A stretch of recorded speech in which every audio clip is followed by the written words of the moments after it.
Look down at your smartphones right now. Most of us treat it as a simple gadget for chatting, watching reels, or passing the time. But behind that smooth glass screen, a silent and massive war is currently underway. It is not fought with guns or on physical land. It is a psychological war, and its primary battlefield is the human mind. Namaste, I'm Anuradha and you're watching Organiser.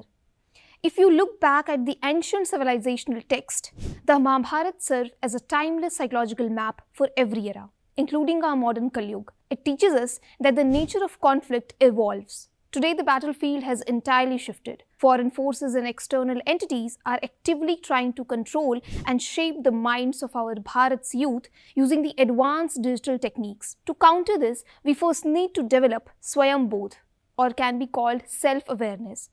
But because smartphones are constantly in our hands, distracting us and dictating our attention, we fail to develop the Shatrubodh, which is basically having the clear awareness of who our hidden opponents are and how they operate. But how do foreign forces control the minds of our youth? Let us first understand how this system works. Foreign platforms use what can be called engineered pipelines. They want you to feel that their culture and their way are your own. This is called cognitive warfare.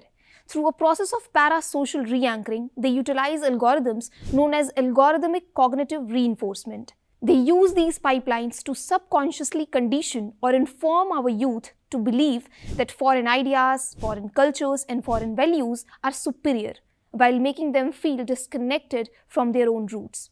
They want our youth to subconsciously feel that these foreign ways are my own, and my native culture is not.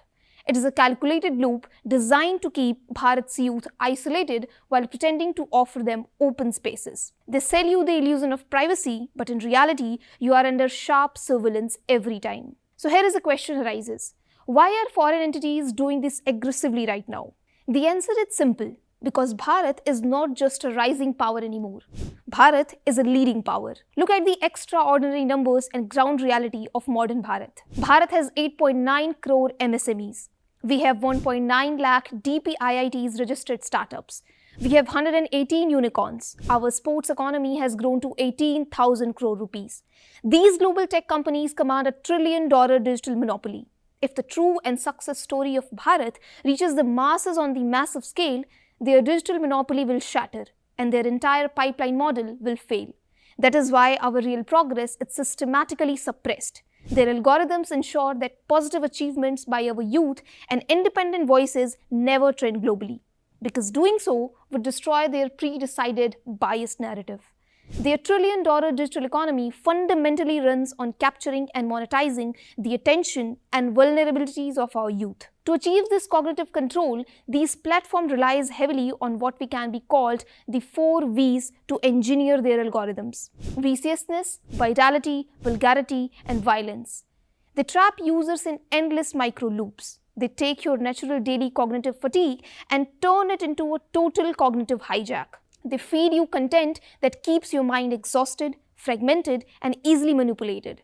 When you try to find alternative viewpoints or authentic Indian perspective, such as critical news reports or nationalist insights, they are filtered out of your feed. Your true progress is hidden because it does not fit their corporate and political agenda. This brings us to the ultimate reality of modern power. Social media is no longer just a tool for entertainment or casual communication. It is the new battlefield of the political and ideological power. We can track this transformation clearly through how political campaigns have evolved over the years. In 2014, we saw India's first social media election. During this cycle, the BJP heavily dominated platforms like Twitter and Facebook while building the strongest WhatsApp booth-level communication networks in the country. By 2024, the landscape shifted to become India's first YouTube election. Anti-establishment forces and the Congress party heavily captured and weaponized YouTube spaces to push their counter-narrative. By 2026, in Tamil Nadu, we saw the first Instagram election. Political figures fought entire campaigns on Instagram. While the BJP successfully mastered on X, Facebook, and WhatsApp in past cycles, the battlefield has shifted entirely. To lead the future, political and ideological forces must now master Instagram and YouTube as well. The youth of Bharat are doing a fabulous world-class job on the ground, building startups, driving the economy, and pushing the nation forward.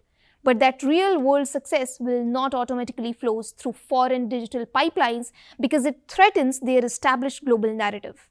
So this is the entire conclusion for the entire information. We must wake up to this reality, recognize the engineered pipelines, and develop deep shut through both. We must reclaim our cognitive freedom, protect our youth from the psychological manipulation, and ensure that Bharat's true voice shines as brightly online as it does on the ground. Thank you so much for watching.